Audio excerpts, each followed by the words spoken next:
ఆశ్చర్యకరమైన బైబిల్ పాఠంగా యెషయా గ్రంథము 52వ అధ్యాయం చదువుకుందాము.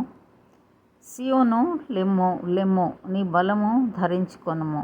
పరిశుద్ధ పట్టణమైన యెరూషలేమా, నీ ముందర వస్త్రములను ధరించుకొనుము, నీ సుందర వస్త్రములను ధరించుకొనుము. ఇక మీదట సున్నతి పొందని వాడొకడైనను అపవిత్రుడొకడైనను నీ లోపలికి రాడు.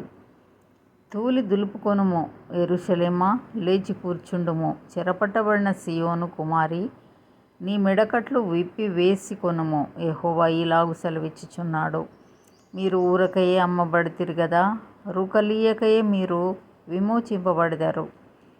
దేవుడైన యెహోవా అనుకొనుచున్నదేమనగా, తాత్కాల నివాసం చేయుటకై పూర్వకాలంన నా జనులు ఐగుప్తునకు పోయిరి.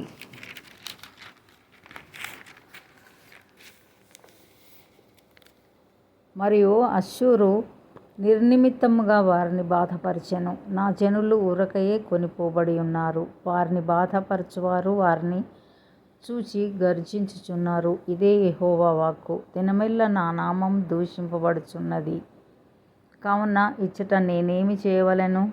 ఇదే యెహోవా వాక్కు. నా జనులు నా నామం తెలుసుకొందురు. నేనున్నానని చెప్పువాడను నేనే అని వారు ఆ దినమున తెలుసుకొందురు. సువార్త ప్రకటించుచు, సమాధానం దాటించుచు, సువర్తమానము ప్రకటించుచు, రక్షణ సమాచారము ప్రచురించు వాని పాదములు, నీ దేవుడు ఏలుచున్నాడని సియోనుతో చెప్పుచున్న వాని పాదములు పర్వతముల మీద ఎంతో సుందరములై ఉన్నవి. ఆలకించుము, నీ కావలివారు పలుకుచున్నారు, కూడుకొని బిగ్గరగా పాడుచున్నారు. యెహోవా సియోనును మరలా రప్పించగా వారు కన్నులారా చూచుచున్నారు. యెరూషలేమునందు పాడైయున్న స్థలములారా, ఉత్సహించి ఏకముగా సంగీత గానము చేయుడి.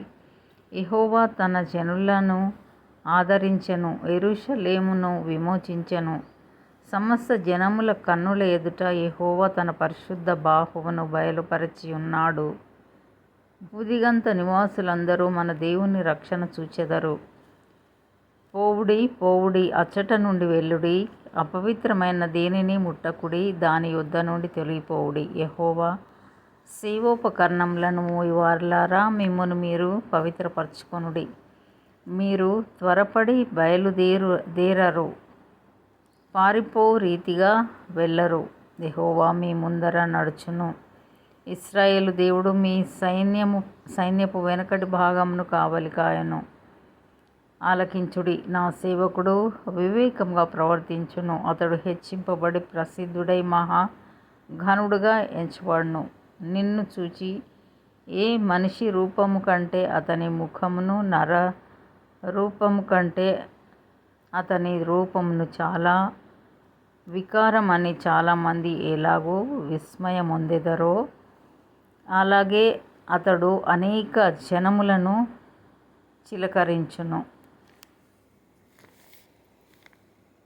రాజులు అతన్ని చూచి నోరు మూసుకొనెదరు. తనకు చేయబడని సంగతులు వారు చూచెదరు, తాము వినని దానిని గ్రహింతురు.